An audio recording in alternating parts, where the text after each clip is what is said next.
Cure videos, stay tuned to XPO. See how I exude charisma. Yes, welcome back. We'll be talking to Tim Pope and The Cure on the set of their new video. Now, I'm going to leave you, as promised, with The Cure. Next month, they release a new album, Wish, their first since 1989's Disintegration, and it's preceded by the single High. See you next week. The Cure first called upon the talents of video director Tim Pope in 1982 for the single Let's Go to Bed.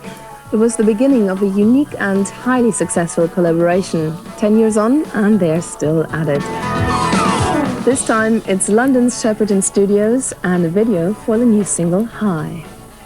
I think a lot of the Cure videos, you could say, have been a bit arty and quite artistic. We wanted to lose that and be dead literal to the song. So literally, as you can see behind me, the idea of it is that it's high. This is the most literal video ever made. This was what the brief we set ourselves. So it's very literal to the song. High, high. When I see you, years ago, seems a world of magic show.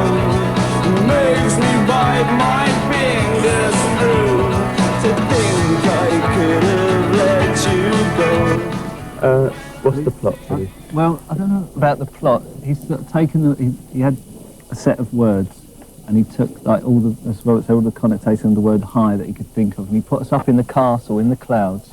Robert's going to be suspended from a kite, and there's lots of aerial shots, and I suppose he just tried to make it look uncomfortable, especially for people with vertigo. There's kites in the song. The word kite, so we've got lots of kites, and the word cat's in the song, so there's like a cat. You know, it's like, he took it quite literally. Really tired stuff.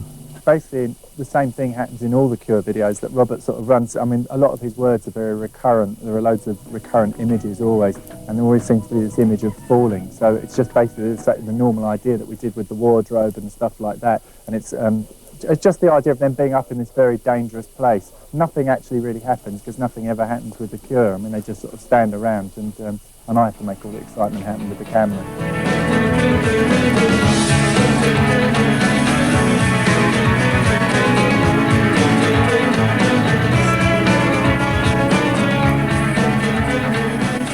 Only recently we started doing storyboards. Only since about Lullaby, I think, we started doing storyboards, and they sort of help. It gives us, you know, the feeling that it's sort of a bit more professional somehow. But the actual way of working is pretty much the same as it always has been. It's a bit, you know, slightly erring towards the haphazard.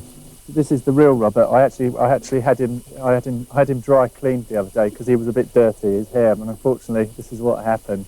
So any Robert you see now, any Robert you were talking to, probably wasn't the real Robert. Hello, boys and girls.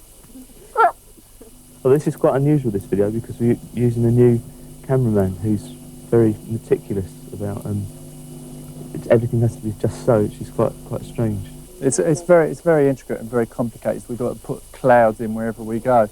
But in the end, I really think people will believe that he's flown or sort of walked on the water. That's our next one, to make him walk on the water. But actually, he does that anyway, so that's quite easy.